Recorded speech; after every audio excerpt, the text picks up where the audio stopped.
ade dan fichira fo am ya bafia papa ye kasa asedan kan me kwaso tia mahwefo a wo hwe me e wo Facebook YouTube me tia obi bia Awurade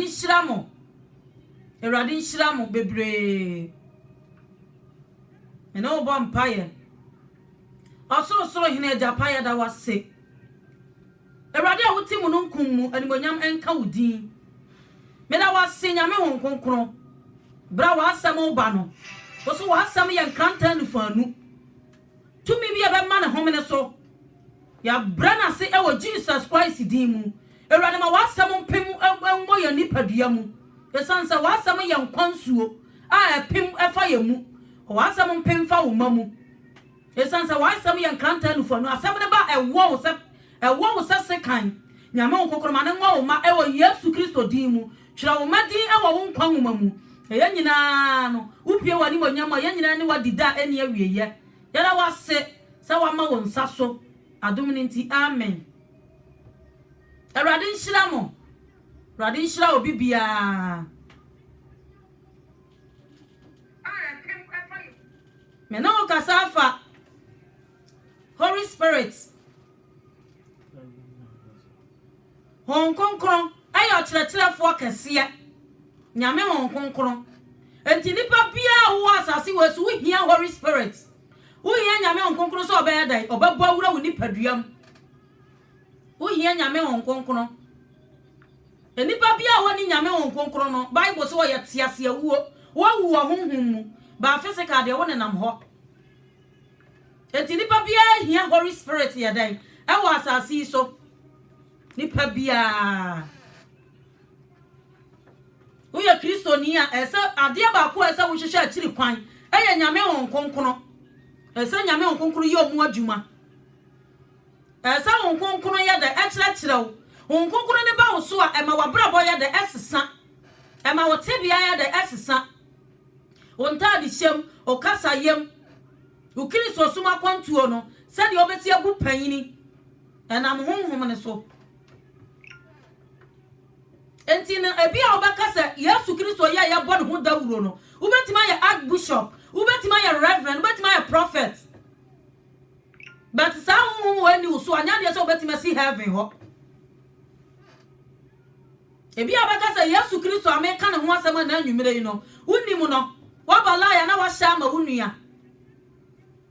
wabalaya share message ni ya dai ema wunua ebia obakasa nyame ho nkonkunu we say Holy Spirit we unim no ebia bekasa Yesu Kristo ya meka ne ho asem no unim no aso na wonya da wunhia no kora da ya the Bible ba be din komo kakra esan se nyame asem ade asem na de pa asem ne yankanta no fanu enu be din komo kakra afa nyame asem ho enti ya wa hoɔden a ya de kontokwa e wo wiase Bible si Yesu Kristo si mayi mo firi wiase ti na wiase ya de etan mo no Yesu Kristo ayi ya de afiri wiase ti ya wo wiase ahoɔden de ya de ya de kontokwa ya de e wo hɔ nya sa ahoɔden na meka na mo meka nyame hon konkora ahoɔden a wo de bowura ne ma hon konkora ahoɔden a wo de ya de wo de bowura ne ma ti sa ahoɔden na ya de boss ya de kontokwa ahodoɔ no ema bi mani so ɛho ya de ɛpaapae no enya sa ahoɔden na tu ntimi fa sa ahoɔden na ma wura nyame fie mekekam aso na abrako ahohom bi anya dai ani uso ti Yesu Kristo kan asɛm bi ɛwɔ Romans chapter 8 honum Romans 8 verse 9 was it so bi ni Kristo honhom a onya ne dia ade we say ya na misuro pa enipa bebre enipa epiriti wo radio so enipa epiriti enipa bowura nyame fie anso no ade ba ko a ma chia Bible na ma hye se tiafo bi ahye ne nso ne se wo se obi ni Kristo honhom a onya ne dia uni Yesu Kristo honhom a onya dan onya ne dia na so obi a woni honhom no oya dan oya tiase awuo uni Yesu Kristo honhom a oya tiase awuo me no hwe asem bi afa na me ba message na akasa so me no hwe asem bi wo John chapter 14 verse 15. John 14:15. Wase won konkoro ho boshe. Enti Yesu Kristo okono. Wakati wose ye bosa obasuma otinginafo bi ayedai. Amana ba ye nchen no na ebe kire yen. Sa nyame won konkoro we say no. Ono na be direct u ba bibia o yesa wo ye de onko. Enti sa honhom wani umu a e de pa sa wetima botene na ibra amana ayedai. Aye yie. Enti bra na Yesu ni asuafo no ho no. Peter bisa asuafo ni bi bisa se owura Sambre ya na wodi ahini ya baba Israel na asesen. Esan se ya di ka kire ya mra na wo wa ya de wa ba yi ya firi mram. Enti no sambre na besa di ahini ya na ya de aba Israel na Yesu Kristo ka kire won se enye mo asem. Se we di ahini ya baba Israel na se me fama won. Ana me de ba ma na mamufo.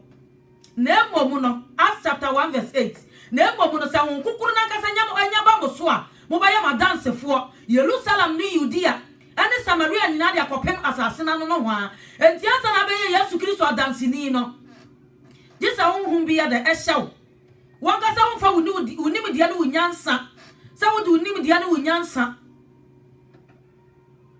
preach ana sa wodi unim dia no unyansa na wiase Bible say wiase nyansa ye kwase asem onyame anim Enti wasesa wonkunkunya ba muso amubanya hoden na maye madansefo. Ti ansa na beye Yesu Kristo dansini no. Jesa wonkunkuna ne ba oso. Jesa wonkunkuna ne ba oso. Why Yesu Kristo asi nchan? Why Yesu Kristo asi nchan? Ana wa wudu nim dia no nyansa ye. Enti honhom ni ntimi ye omu adwuma. Mene we asem bi o John 14:15. Ose wonkunkuna ho boshe. Ose samodom ya muni mashade so.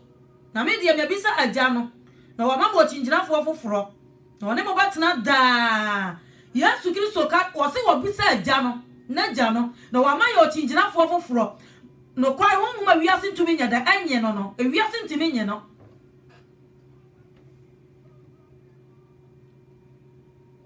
ose masuma ose mesha mobo na mesuma ochinginafo amana ye da aba mo so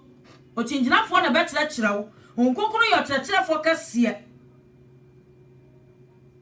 No one mo batena da. Verse 17. No kware honhom wiase ntumi nye no. Efi se ehunu no nanso eni no. Di se nipa nyina do okora due. Di wiase ye ne ewiase aniema ekoso e wo Facebook aniema ekoso ebitimi gu nsansa be ebegino so evangelist. Me nua dofo. Nyame honhom ni uso a untimi ni Yesu Kristo ho adanse ma ne nyadan enye yie untimi ni Yesu ho adanse nanso ni no na mo de muni no efisa wote mo nchan na obetena mu enti honhom na sam na ye ka no honkonkono no oti ya Kristofo mu de wo botene na ebra no wotwe ne ho firi bone ho no esan se honhom no ye friend the Holy Spirit honkonkono ni nya ba wo so a ubenya ahoden na beda na wa ma honhom no beda na ba wo so o ya ne ma ensem fata honhom ni ntimi nya dai emma wo so ma ne nya ye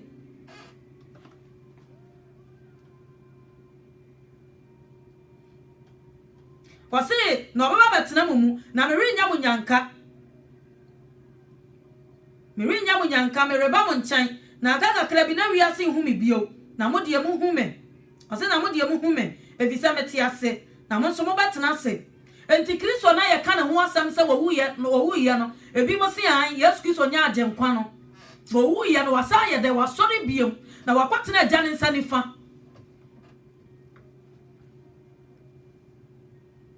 Enti ni Yesu Kristo no onyine nwadi enkyira obi a ogie atinye na emom de wo bona dwene po so betwe na fi ne hu aye de afri se hu no ho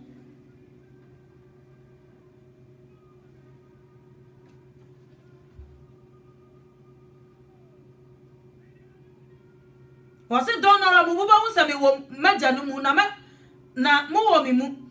na me wo mu de oya ma hyede no this one ono ne de odome Enti na ansa na wo baka se wo do Yesu Kristo a wo do ano fafa ebedi ni na wako atwe afiri ne nkyɛn no ansa na baka se wo do papa no se wo ye na hyede na yewe nipa omu nsakra ye yewe nipa bebira ya nsakra so yafa din na ya dan ato ya ho so onkonkuru bi anya da ani won so onkonkuru nya da ani won so sa onkonkuru nya ba wo so a me maame adwaman na wo boro wo bajai onkonkuru ni nya ba wo so a eniema ensam fata no bajai akayo no enantini twetwa no bajai mimu ne asisie no sa onkonkuru no ba wo so a esansa honhom na betra wo de ya da ye ebra na Paul ku a Christopher no Bible say otimi kwaji course of panyin wo kwaji permission ewa shinshana fiam na bra onkonkuru nya ba ne so no ono kura na di Yesu Kristo ho adanse ye mini adofo a utie me onkonkuru sa uma onkonkuru ne ba wo so sa onkonkuru nya ba wo so a ubenya hoden na betima di Yesu ho adanse am na ye yie onkonkuru ni wo so ti na wo pichi a wo fele no onkonkuru nya da eni wo so tonso no kana kwa aguro bi na wudi. Verse 22 was say Judah enya Iscariot no was say no say Erade eyada na obeyi wo ho akere ye na enya wiase Yesu biase nse so obi domia obedi masam so na meja bedo no na beba ne nchen ne abaye ye ntena bia wo ne nchen di ono mi ni nsam so na sama amatie no anya media na yaja osoma me no dia hallelujah ade na be kasa wudo Yesu Kristo na ne nsam onya dan unni so esa ne nsam no ya dan udi so e ba sa onkonkuru betima boy aye dan abo awura uni paduam. Verse 25 atifia so onkonkuru yo kyerɛkyerɛfo kase me wa mo nkyɛn na me reka mo yenom na otingyinafo a wane onkonkuru a meja besoma no medin mu no ono na obekyerɛkyerɛ mo eno ma nyina na obɛkae mo de maka nyina asundue na mede me ma mo masundue na mede me gya mo mede me ma mo enye se de wiase ma ena me ma mo mama koma tutu nso mama no mo hu menu adofo osesa won konkono no otingyinafo no osoma ne ba ono na bekyerɛkyerɛ yen sa won konkono nya ba wo so a ono be dare to wankasa ho fa wadwene nya dan enkan Bible sa graphic ye o Jehovah Witness bebre o hono ma o mu kan Bible o mu read ni sa graphic no o mo de that the Christopher no mo de that the Christopher enti sa won konkono nya ba wo so a wo na wo benya hoden no wose na obakai mo de ma de maka nyina na otingyinafo a wone won konkono meja besoma mo bidin mu no enti honhom na oba no wo Yesu Kristo din mu jada nti na wo so waji Yesu Kristo adi na wonye honhom na nyada eni ye unim ya wa Kristofo bebre honam Kristofo bebre wo no mo nso aba a omo ya da muti wo mo wa wiase mu a omo nya da mo nso aba honam asubo no ya bo mo but sunsun mo asubo no ye mo wo mo honhom asubo no ya nya da ye mo wo enti John chapter 3 verse 5 na wo se Yesu buase won say no kwa me se mo say ya firi suom ni wa honhom ahu obi a wantumi nhyane Nyankopɔn ahemiem ya firi suom ni honhom ensuo ya de ka bo wo so won suom o but honhom no unim dia no nyansa no ya ekyeresa wo ya akora ya se afiri nsuo ne huhum ya da ewo enya sa ahimie no maame papa ka wo fa wo de kwa asori a wo koba a wo ya niema wo bo afode akese no se ya nwo foforo na se wo nkonkoro antena wo mu a wo so obi ni Kristo honhum a wanya ne dia na wani na ho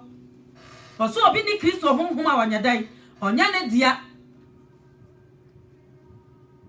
tibra adinifo bebre wo no ma ye bo mo su edai e wo Bible mu anso na won konkoro nya da eni won so na won konkoro nya da eni won so ye bo wo mo su anso won konkoro nya da ma won so won konkoro ma won so tu kan Acts chapter 19 na was na ba se bra Paul wo Koronto no Paul chini amanya tifia asase so na obeduru Efeso na obetu asuafo bi no oka kire won se mugidi ye munya won konkoro ana na oka kire no se ye nte pan posa won konkoro bi wo baabi na oka kire won say adie mu na obo masu hyeye na o say Yohani asubo mu esan say na Yohani ya de ebo adwensa kire subo enti na su no ye betima bebo wasu ye betima bo wasu wa honam mu ye betima bo wasu de wanu nsuo so no honkonkoro a ye nyame akyede a ye honkonkoro say baba betena wu mu na baba beso aba no honhom ne ni woni paduam nti no basa o konsa ya de edowi ase o konsa ya de edowi ase o se na Paul se Yohani bo adwensa kire sumom ka kire o man ne se wanye de odi na kire ba woni Yesu ni na ote ye no ma wo bo wona so hye Awurade Yesu din mu na Paul de ne nsa gu won so no honkonkoro ba won so na o de takire ma wodo kasai na o hye nkom na wonyina ba ye mmerema dumienu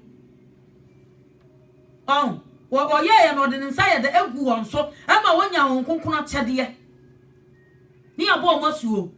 enti ya fa tutu namremu ya wa agirifo bebre so no omo nso aba honhum bia nya da anyone so ubetima obaye dai ubaba ko gina park so ba bi no obi kekam okekam te sa de ayibodanfo no aso honhum bia nya da any ne so sa meka sa honhum no anya sa bia honhum ne nyo honhum no wo ho but ye obi wo ho no makanta fi wono hu sa ya bono eda ohun sa akura be se 10 years gina ne nchen ka ton so a was akura ya bitime eno ansa ya da wokekam so ono so ya da ekekam bi ubetima kwa sori abra woda baati abra woda ba mati ayanya ho ade atimi ne ba da sori akoka tons mini adofo a wuti e bibi yo hwani ye na nyamesom na nya aguro die uka Matthew 11:12 so free Yohani suboni subesi ne ayati radio so no osoro ahini ya ni bra so na wana ni abre ne fa na ni eden so wani mere ye aguro bi na wudi no be wura so weni we plant ya eso so no eduru se be worship a we so o make kama keka tons so na honhum bi anya da anyone so honhum no wo ho na o ma ho kwan ya ebe ye omu adwuma sa honhum we na share Stephen ma Acts 7:55 okay Acts 7:55 na was it bra honhum kro no share Stephen man yesi na bo kra no wonte yesi na bo no anya dai no wonte o na wonte was Awurade Yesu o asuru bie no ohunu Awurade Yesu Kristo se wat o gina Yakopon nifa na ka che se Awurade Yesu emfa boni nya dai anto onso emfa boni nya dai anto onso na onim dia waje onse onkonkoro ne ba no so ahye ne ma no onya ahuma bro bi se wode boni ye da echani nua uti fa boni nche woni obi ayaka so many years o fa nche no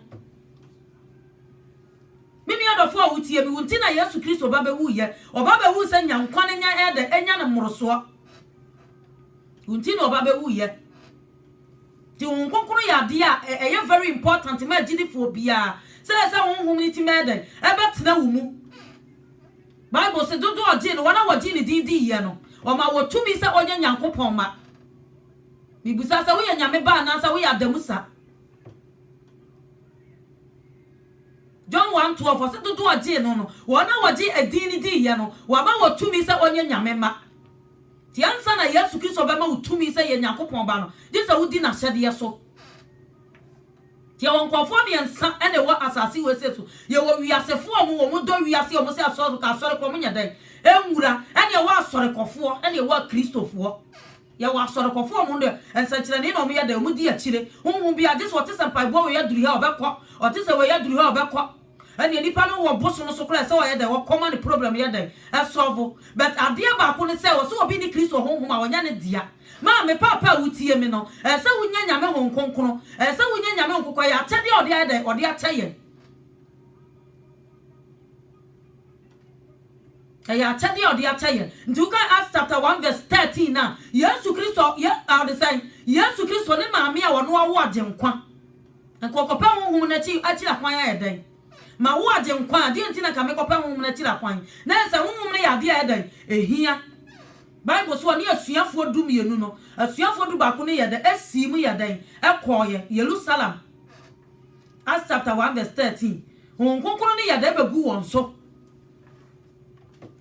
hon konkoro begu won so hye wanyina ama dia wo honam mo Kristofo wo ho no ma wo no wonya na dwe so oche akra ya da ma Kristo dia obi apiriti no de na betena sondam ho no ana wo se bona wenga nka da ntimi kon kan tira sore ba so ope no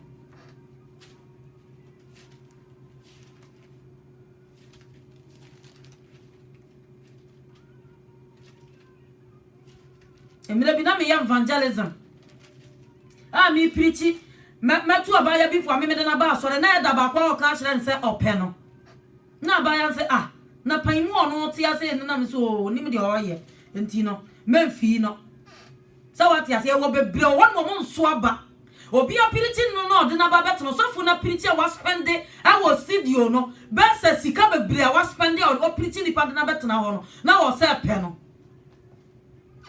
o se wana wo ye Kristo Yesu dia ne bo honam akono ene ne hya so dia na sanuam Galatians 5:24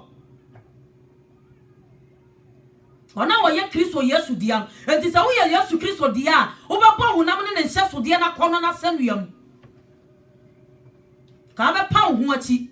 abo honam ne hya so dia na akono ayeden asanuam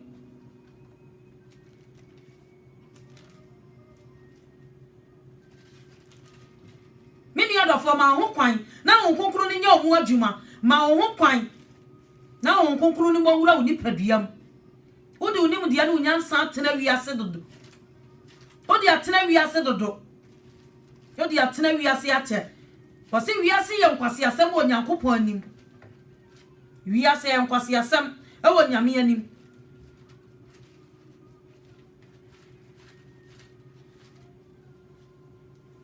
Denti ya wahona uya obi wo hon ma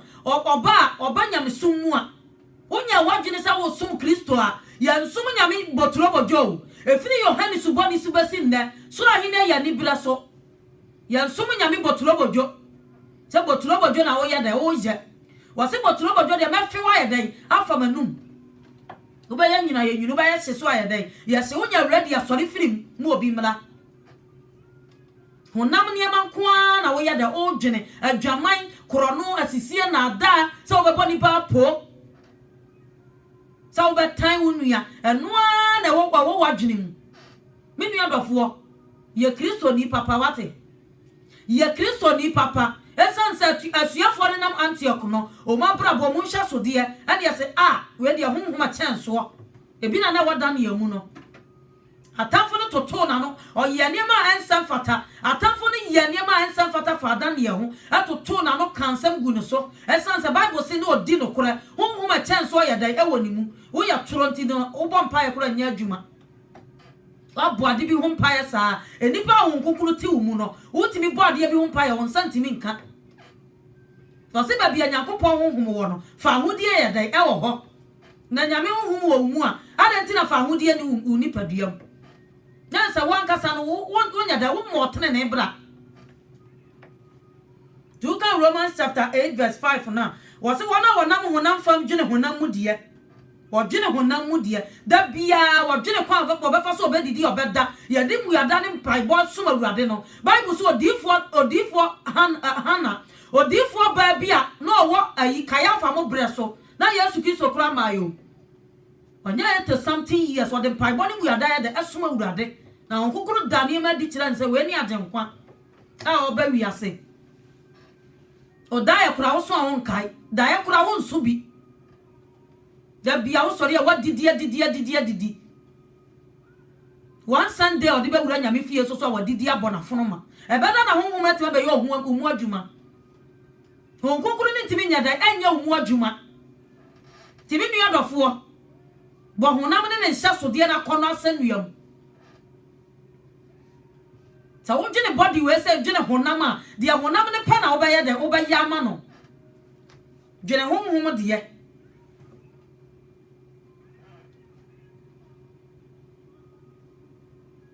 Duka 2 Corinthians chapter 3 verse 17 na wo say awurade ne honhom no na ba bia awurade honhom wo fa hodie ye den e wo ho timi nua dofo ma nwene honam adwene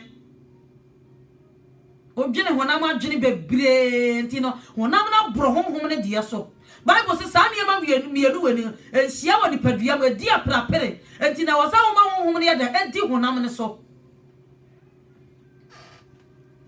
wase wana honam fam dwene honam de na wana honhom de mu dwene honhom de na honam adwene ye owuo me nua dofo wate honam adwene ye dai ye owuo Ose na honhom adwene ye nkwane asundwie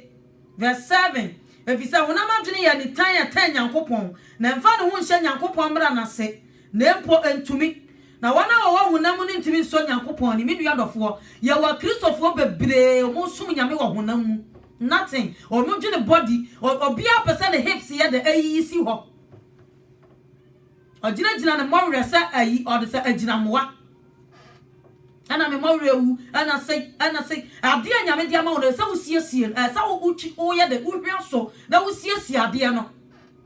tida bia honam ne ma na wo dwene honam wade woni tam kro de be siesie no ho tida bia mo wira no wote salon mo wira ne animu no wote salon tisa wo dwene body we dia honhom ne timbe yo mo adwuma o body we say no wo dwene a honhom no entimbe yo mo adwuma Mimi odofo a wutie me Bible say honam adwene ye owuo honam adwene no ye owuo esa wo pe honhom de honhom adwene wo so obi ba Kristo ma wa ya abode afofo ne madada na ye de atwam 2 Corinthians 5:17 wo so obi ba Kristo ma brabodada no kane na wo mpana kane na wo ne ba na da ye de sorry ebra wo ba Kristo mo de nti na wo ya sa de no adanti na wo ya sa de no kane na wo ya niema ensem fata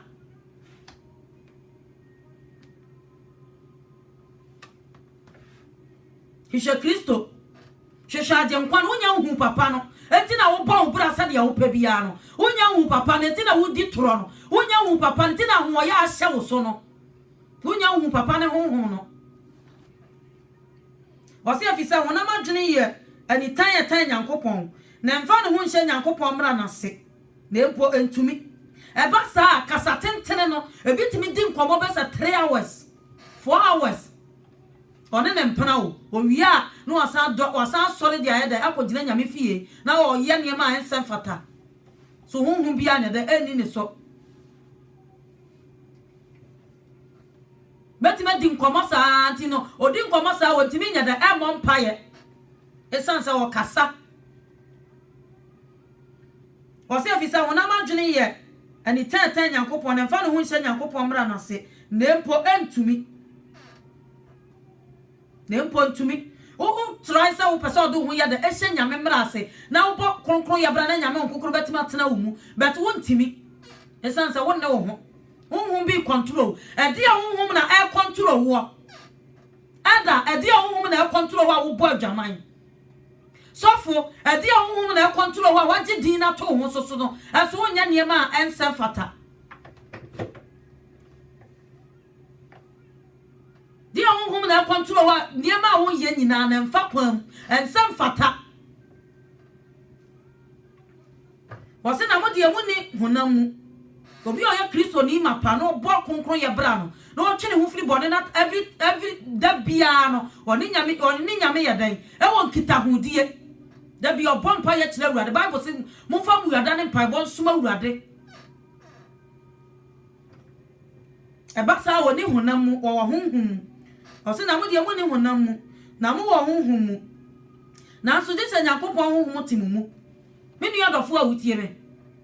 se nyame honhom timumu dia ne enhyira ne honhom be na timumu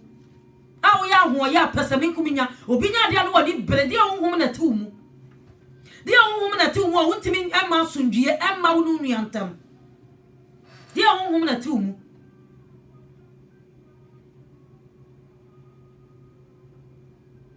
na so jesa Nyankopon honhom timumu enti se wo betimi abokonkro ya bra na ye ya jesa God spirit ya dai atimumu wase na so bi ni Kristo honhom a onya ne dia se dem di ka kotu ye no na se Kristo wo mumu a boni nti ni padua na wudie na so tene ne nti honhom no wonkwa na se di onya ne Yesu fira wufuo mu no honhom timumu a di onya ne Kristo fira wufuo mu ba ma mu ni padua ewuo iso nkwa enam ne honhom a atimu mu no hallelujah say Yesu Kristo honhom ti mu a ene enhyira no wose de onya ne Yesu Kristo fira wufuom ne honhom yedai atimu mu a eda di aturo be dai obenya ne ho enti ye wa Kristofuom yenu ana wa asase so baako anso aba baako ofra no ho se Kristo ni o ofra no ho se evangelist ofra no ho se reverend ofra no ho se me ya nwomtuni enso no onso aba ana wo ya nwomtuni a e wo se ade na da wo se gospel musician no enya nwom keke na wo to o na mo ya dance ni ma Kristo ana ntina wa bra bonti min sesa anya ensa na ho nya dan emma nipa enipa hu anu onwinwi we ya obo adwaman we enipa hu anu onwinwi we ya onom nsa we enipa hu anu onwinwi we ya otwebi we ya ohwi asra we wo se won kunkunu ti mu so so ahye family planning amwa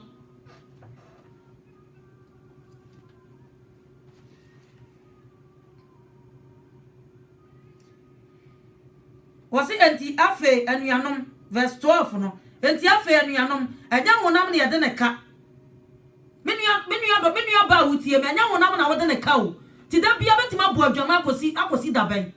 wo kan wasi anya sa na epiriti ana honkonko na wo kire ne de ne fa so besi adwaman e wo bible nim ti me yifiri mo anyeye me yifiri mo anya dai enyeye wasi enti afe anuanom enya honam ne yede ne ka ne yatena se honam fam ti me nua dofo se wote ase wo honam fam a wo bewu wote ase wo honam fam a wo bewu wo be ya dead body enya sa bia nya wu a me kan se amansa bia ewu o na emom hunhum wuo wo ya te ase ya wuo Juka 1 Corinthians 15:15 na wose anuanom me de me kan se honam ne moja tumi nya de enya nyankopon ahenie no honam ne moja we say e wadwene se o honam we say wo ya kramoni a wutie me e wadwene se for na wo wale no ko wale bi wo heaven a wo bua wadwene say o yire no mo na obeda no watima so ya ko rian Yesu Kristo na ya enkwa o ya nkwa bodo na ya ade nyina so tumfuo e sa wo fa papa no e sa wo hwehwe papa no e sa so na babu atan ona babu atan hwehwe papa no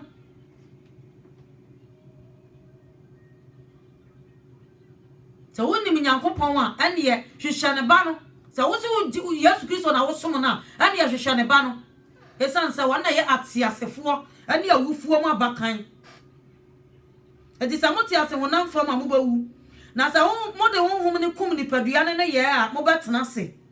menu adofo ma honhom ne ya da enkum ni padua ne ye na a eye no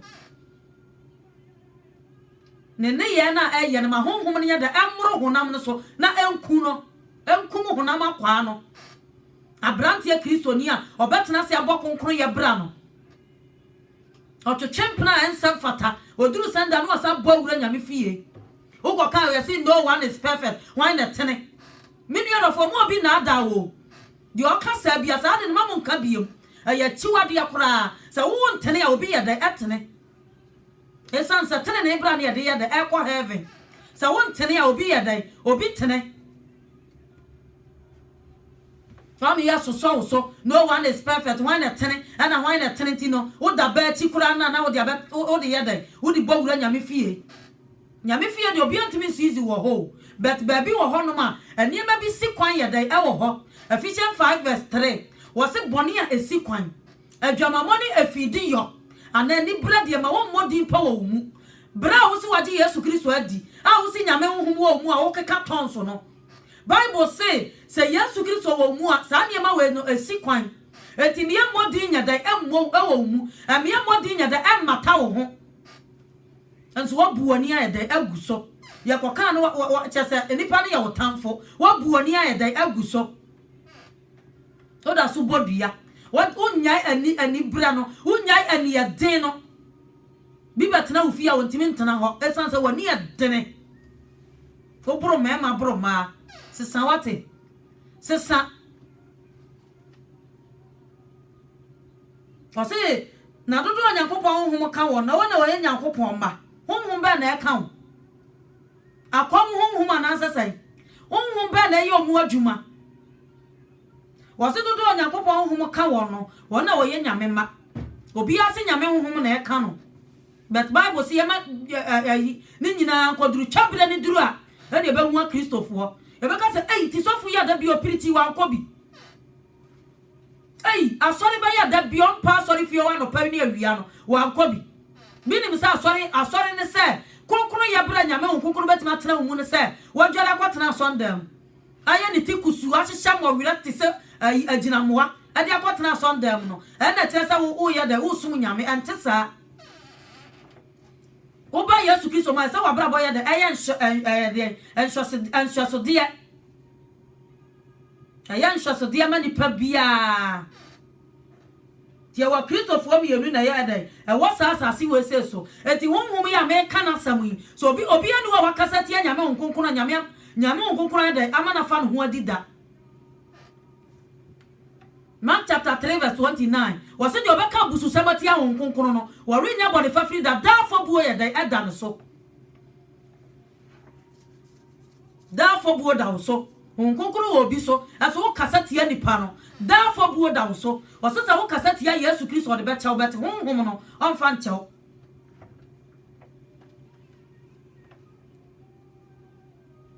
Onfa nya dey enchaw.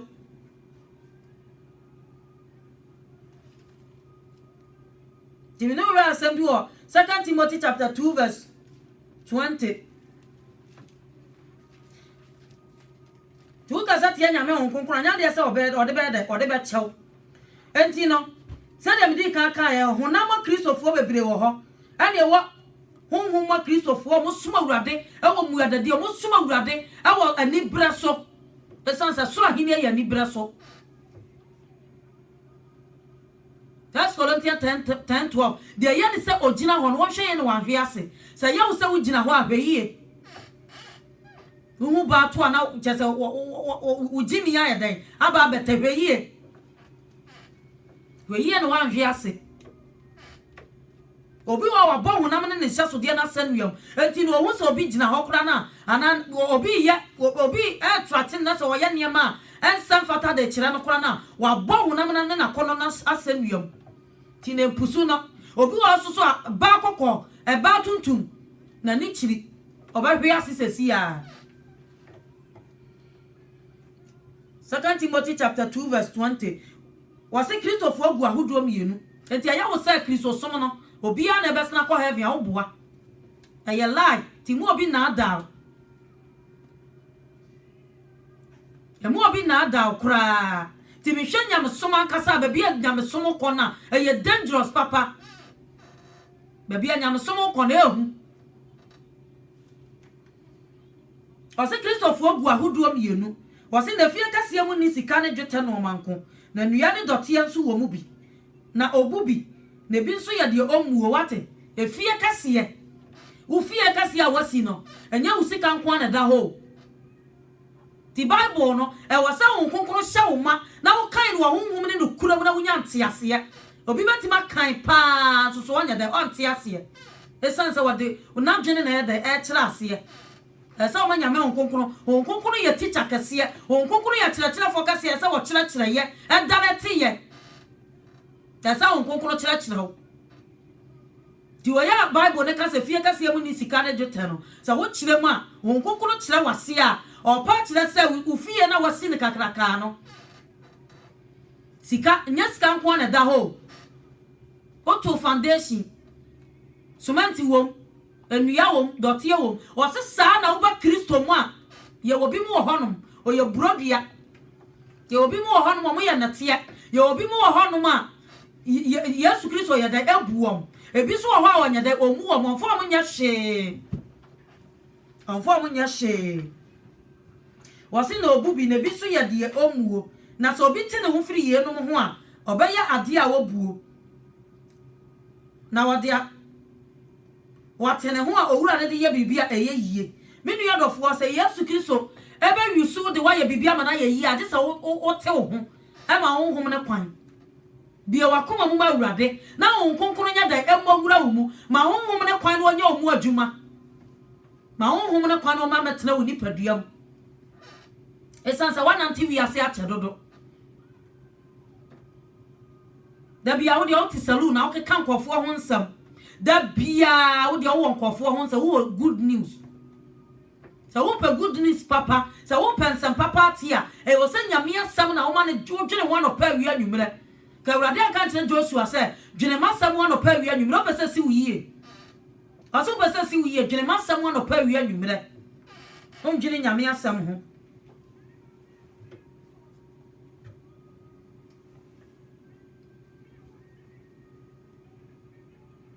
ose so bi tene ho firi yenu ma ayade a obede obebu ayade a obede obebu so wote ho firi sa no ma we hu a ayade a Yesu Kristo de wo ye bibi ebede ebeye yie ode wo ye bibi a enye yie wanyini wonyamsumu wo be nyamsumu 10 years 5 years as wote me twa kra ba kokora ma awurade de ade na ba so ndam wo no wonum kasa nye wonum kasa timi pam nipa no me nua dofo obebu ho nkontawate honhum bia ni uso enti na wo yesa anu ma no bonsam na ehya wo den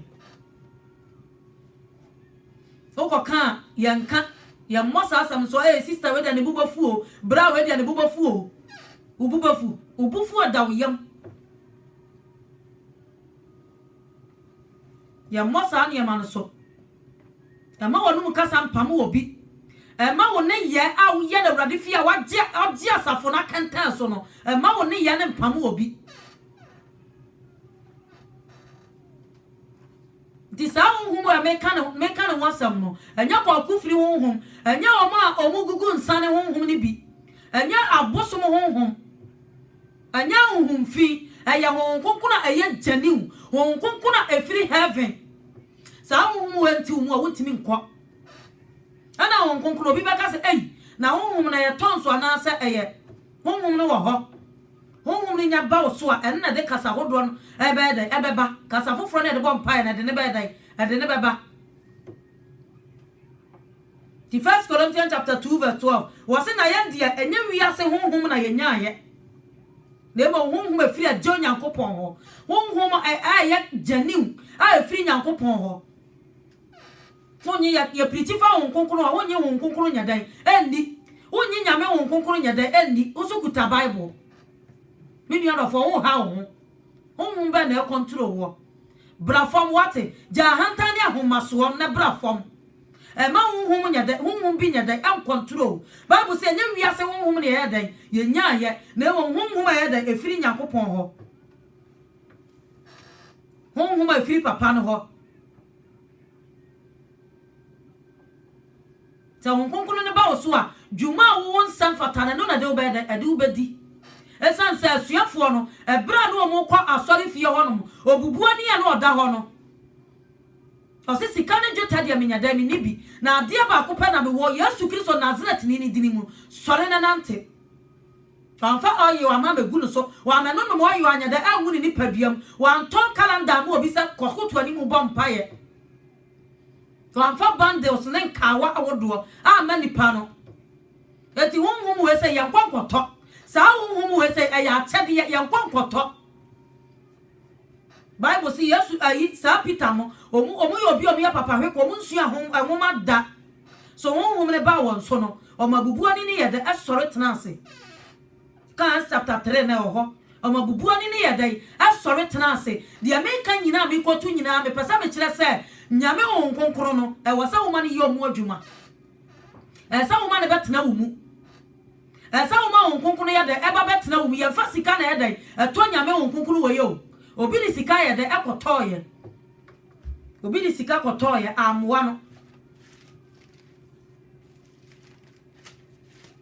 onu aba be sakra no se na adwene ne na koma nya dan entene wa adwene ne wa koma ntene a enya wa adwene sa honhom no ye de be ma oda esan se ye fa sika na ye de eto obi kokali sika nkode kwa akoto nso amwa no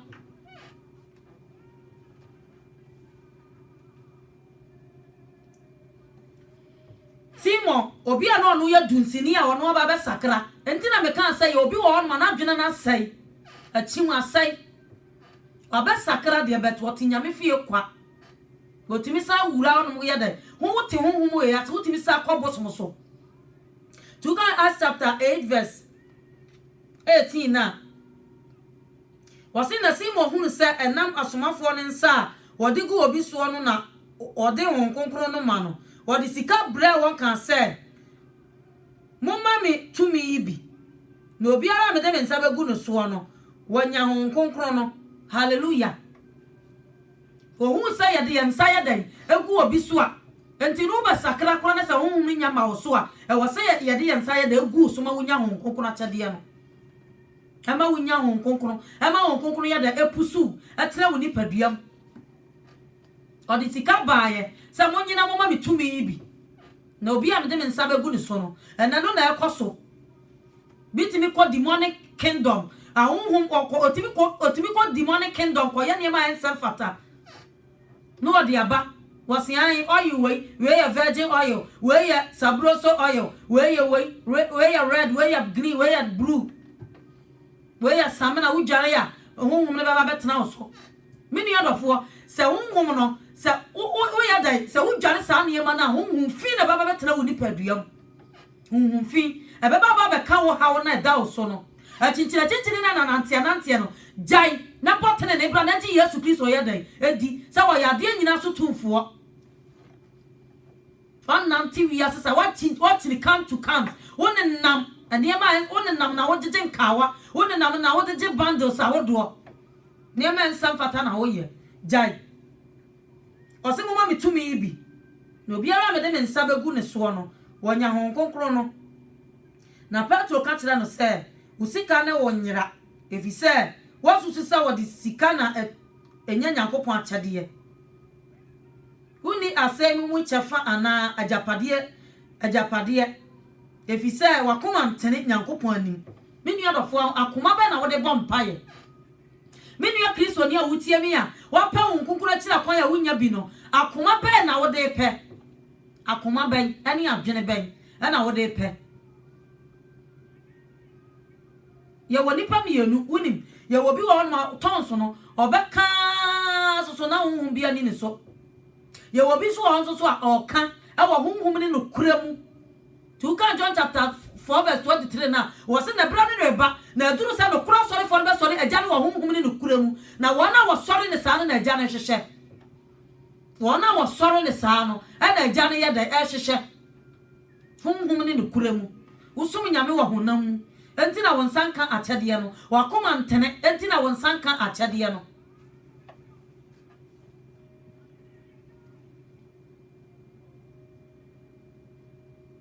wasana wakoma ntene Nyankopon anim enti sachira wadwene efise wase sachira wadwene firi oboni hu na sere Nyankopon na ebia wade wakoma adwene mu boni ne be firiu efise mahunu se wo bonwoma anyunyono yemu na mumu yawo ma chichire wo ho amumu yawo ma ya de atichire bebre ya wo bone ne yawo amumu yawo ma ya de adi bebragu nkoaso mu amumu yawo ma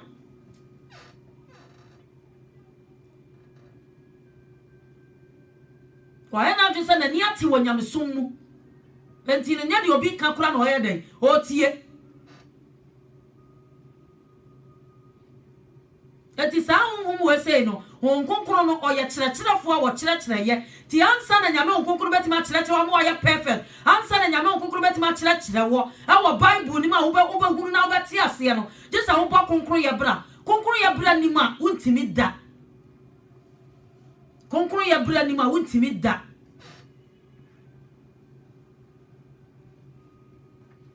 bebra akoma nya dai antene enti na Anania ne Safiria wo mo asase na o makoton o a o me baba tuma so asomafo ne nan ase o mu nyina twitwa ye dan ewuye o ka chapter 5 na wo ho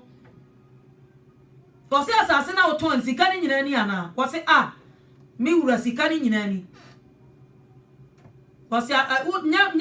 nyame nipa na wudi trate nyame won konkono eno an se o hye ho a wawu na yena so ba ya nka esa ko ka no kora bebre nka no kora aturonti no nyame achede ya nyame onkonkoro ayira firi nipa mu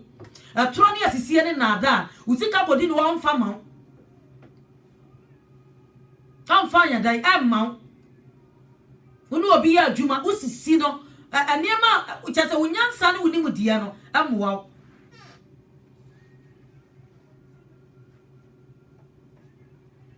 amwa the Bible me yati ase wose wiase anyame no afira wana wanyi nie na Kristo asempa no anhran ya ma wo watcham toro saa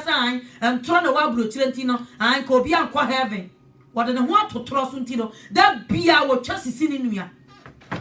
wose wiase anyame no afira wana wanyi nie na Kristo asempa no anhran ya anyadai ama wo ese bebre ni tam wo mpa ye ho so futimi tua sika say obi mon pa ya nyadai mame asori pa ni timi tua sika be say 2 months no mon pa ya nya fasting da na abada na nyame onkonkura tima be yo mu adwuma bada no wanya atade no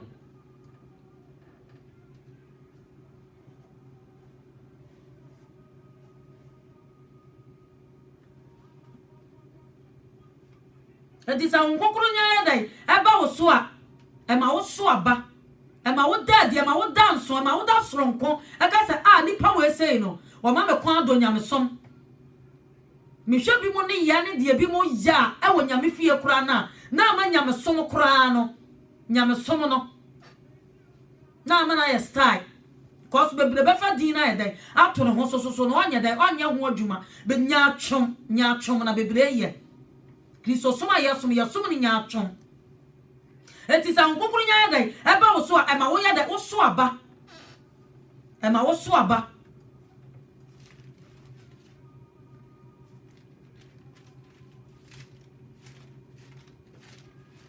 ema wo so aba ababa no waso ama papa no akra dodo sai na watwe ama papa no anti na wofra wo na ubenya asem papa bi aka kire Yesu Kristo akra ben ana watwe ama papa no oduma hian ebra na ayi mati omuye omodwuma no Yesu Kristo fra won wose di mati mema ma ye nipa yifo onwini nyame adwuma ho Bible say di ohwe ma adwuma koso no menso ma sha ma ne dia ye da akoso onwini nyame adwuma onwini nyame fie ho unya skana no wapale agu botom da ba wu agya ho no ube hu sa wa ye mistake asase a wo ba so no wo sa wo ye bibi papa bi ye da ema Kristo na wo hwehwe wo kra nkwaje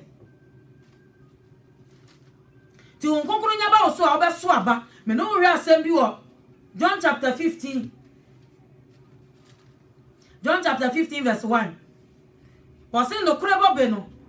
wasin na mene no kurebo beno Yesu Kristo na ka wasin mene no kurebo beno na meja ne okuyafo no me ho ban biara enso aba no obeyi enti na de enso aba na asai apopra tete asai no enya omo nya nsakra ye no omo de asai egusu ye omo ho adwuma omo yesi nyame fia yesi ya sakra na yesi onkonkuru wo wonso no oya nya atwom no oya botulo bodwo no wo se me ho ban bia enso aba me pra wo nyina to agu ne ho ban na enso aba no obayi ya yedai afiri ho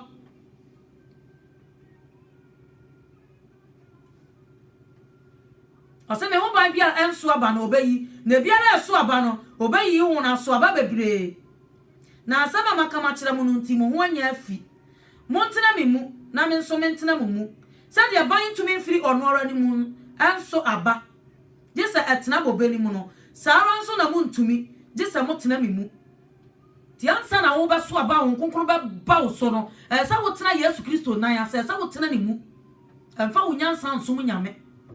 te nipa be nyina be hu sa wo bra we de wo tene nipa nyina be hu sa sister we de wo tene so no akodo obi kunati a wo soro ya ba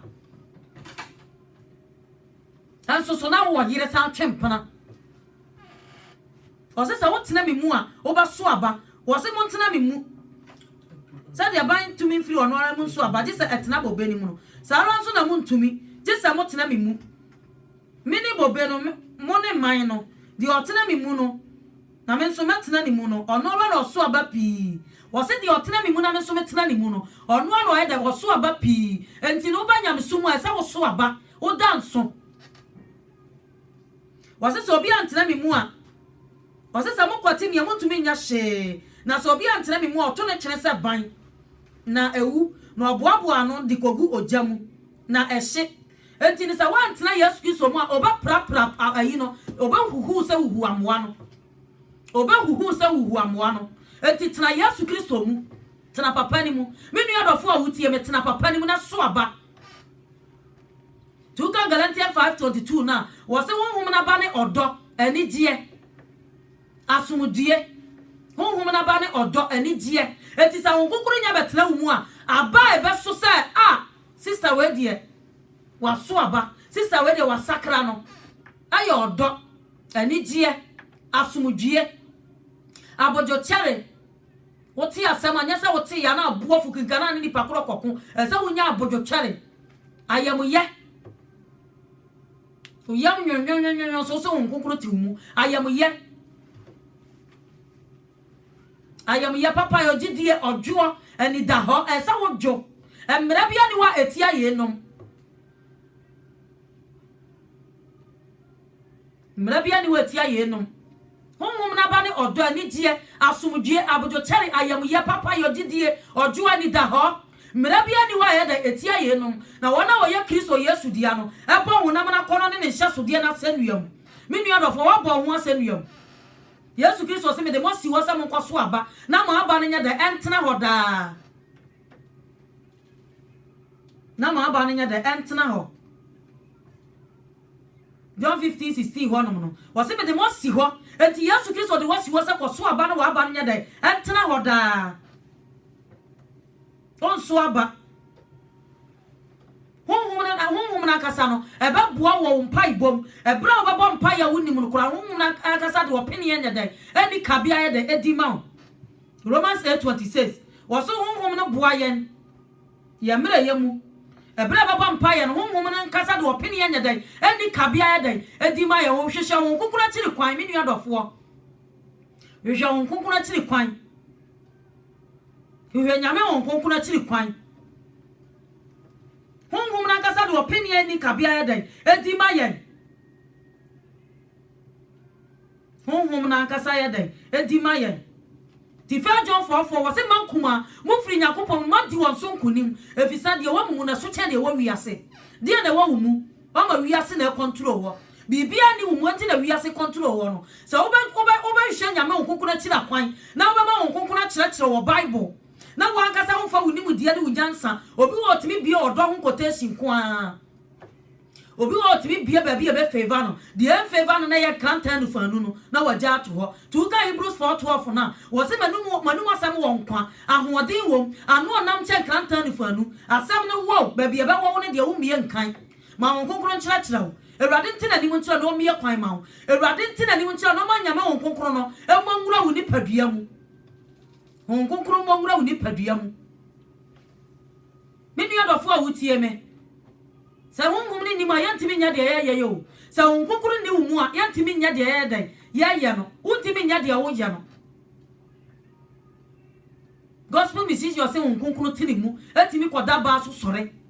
timi koda ba so sore de beto nwom nso wo se honhom ya dai atini mu bitimi bo wi asenyom na okeka tons me nua dofo hwe papa na chiri kwan na oba wani yanwu oba wa anya oyira ba tonso no dia wo ho but ebi mu o mu di agoro o ka utin se jabia nim esan se ye mo na su ho honhom mu Ewurade nhyira no ntina nim nkyira me na wo bom paye pempe ma wo fefo asedan ka udin Ewurade wa asem no eyen krantan nu fanu peja wo matiefo no Yesu mogam sama wa asem no monwura wo ni padua mu ma honkonkoro anhya ya ma awieye brai mu honkonkoro boaye esansa woni ya kyerɛ fo kase ya da wase sa wa boaye esansa wo ye teacher kase a wo kyerɛ awieye brai mu Yesu Kristo de wa ya dai wajaye ya da wase sa wa kyerɛ ye boaye pagya wo manu Yesu mogam se Ewurade honkonkoro boa won na kyerɛ won yen ka se Ewurade wo na waje na wo pia wani bonyamu a ye nyina dida ye ne awieye ya da wase wo adum nti amen